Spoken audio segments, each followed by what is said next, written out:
Hi, everybody. I'm Dennis Daly. I spent 20 years with United Press International, most of it with the old UPI Radio Network.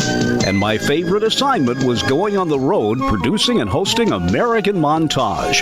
It was an hour-long weekly program. Now here's an edited version of one of those shows. For many years, veterinarian Dr. Frank Mulhern was head of APHIS for the Ag Department, APHIS, the Animal and Plant Health Inspection Service. He was charged with keeping livestock diseases out of the U.S. and eradicating the ones that were here. An awful lot of men and women are out there working 24 hours a day to make sure that foot and mouth and other diseases don't come into the U.S. that would do such damage that the price of hamburger might go to $30 a pound. Dr. Mulhern says a lot of new scientific work is being done to keep the food supply clean, but a lot of the concern for the international shipment of animals and the problems that happen when you move animals around, a lot of that concern began in Europe. Particularly the British were very aggressive in developing the needed background information relative to diseases, particularly of livestock diseases. And so they kind of set the parameters under which we operated. They kind of led the way and just telling us how we had to protect ourselves. And Great Britain kept many of these diseases out of their country, even though they were prevalent in Europe. And so our experts in this area were kind of the disciples of the British and what they did to protect their livestock industry, and how aggressive they would be on any possibility of a disease being introduced into their country. And so we in the United States followed their examples and sought their advice.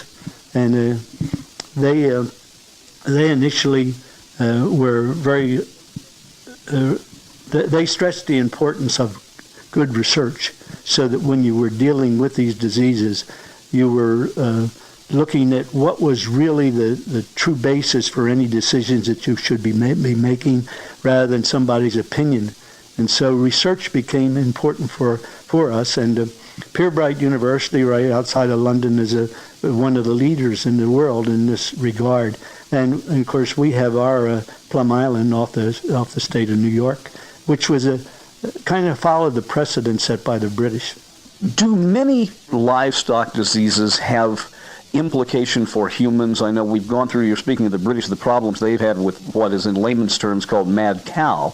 Are there many other diseases of livestock that also either mutated or caused concern for humans over the years? Well, for example, one of the biggest problems that we had in our country was tuberculosis in livestock, and a potential spread to our people. And also brucellosis became Bang's disease, which caused underland fever in people. So historically, there were many diseases that would be transmitted from animals to people.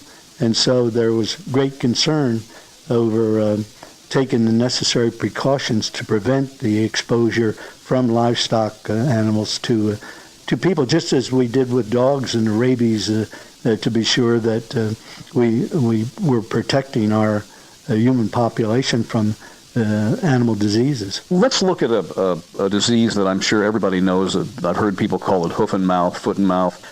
It is something that we have not had, I knock on wood, in the U.S., I guess, since the 20s is the last time. Am I not right in saying that if this contagious disease of livestock were to somehow be introduced into the U.S., it could cause massive disruptions? I mean, aren't we possibly talking about closing highways or calling out the National Guard in a worst-case scenario? This is a fairly feared plague, isn't it? Yes, and I think that our greatest concern is because of the success that we and our forefathers had in taking the necessary precautions. We've kept this disease, foot-and-mouth disease, out of this country. In so doing, we've developed a livestock industry that's looked at by other countries of the world as one of the models for prevention of such diseases. in my early days of getting out of veterinary school, foot and mouth disease had come into Mexico and spread to 16 of their 28 states. And we were so afraid here in the United States that we were going to catch the disease from Mexico that the government decided that we should go down into Mexico and help them eliminate that disease there. And many of us went there in the very beginning. I remember getting there on the 29th of April, 1947. I still remember that well. And the chaotic conditions that were existing relative to this disease had spread so fast through their country and affected cattle and sheep and hogs. Any animal that had cloven hoofs, split hooves, were susceptible. And the Indians thought that God had worked a plague on them, that they never saw anything come into a country where all the animals got so sick so quickly. And so they just couldn't understand this. And so what they did was move the animals away to other parts of Mexico, and in so doing, they spread the disease. But we were able to, with the Mexicans, eradicate the disease in Mexico, even though it had spread that far to the 16 of the 28 states.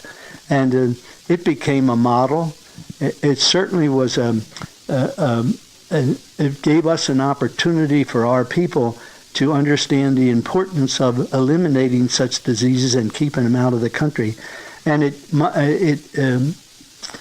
motivated us that we're in leadership roles in the United States to take actions to prevent those diseases from becoming established in our country and to eliminate those that we could. And in so doing, we became the leaders of the world in livestock disease eradication, and also in so doing, the other countries of the world were mimicking what we were able to do in this regard. What happens if time passes and you don't have a disease like foot and mouth? Don't you reach the point that nobody alive's ever seen it? I know for a fact foot and mouth, there is a contagious equine metritis. There are a couple of other diseases that may look like it that certainly aren't a hundredth as bad. And what does it do to the susceptibility of animals having no immunity?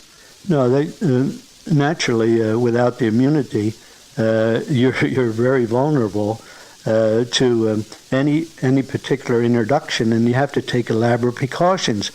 In looking back on that situation in Mexico, we didn't even have a vaccine. Other countries had vaccines, but they were also having trouble with them, particularly in South America. We brought some of their vaccines into Mexico to try it, and it caused a spread of disease rather than preventing it. One of the contributions that we made in Mexico was that our people started research to develop our own vaccine, and fortunately the one we developed was very effective.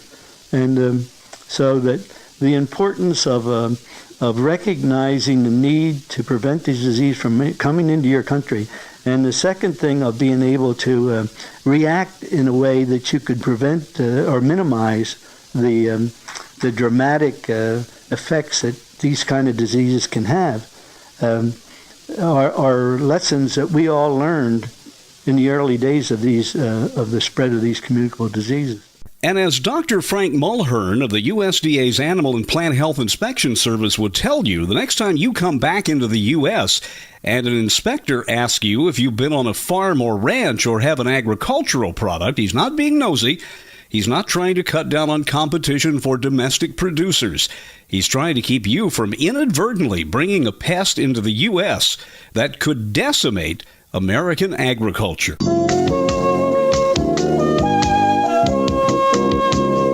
And there you have it, another edited episode of one of the American Montage programs prepared for the UPI Radio Network back in the 1980s and 90s. I'm Dennis Daly. Thanks for listening. Thanks for going with me this week.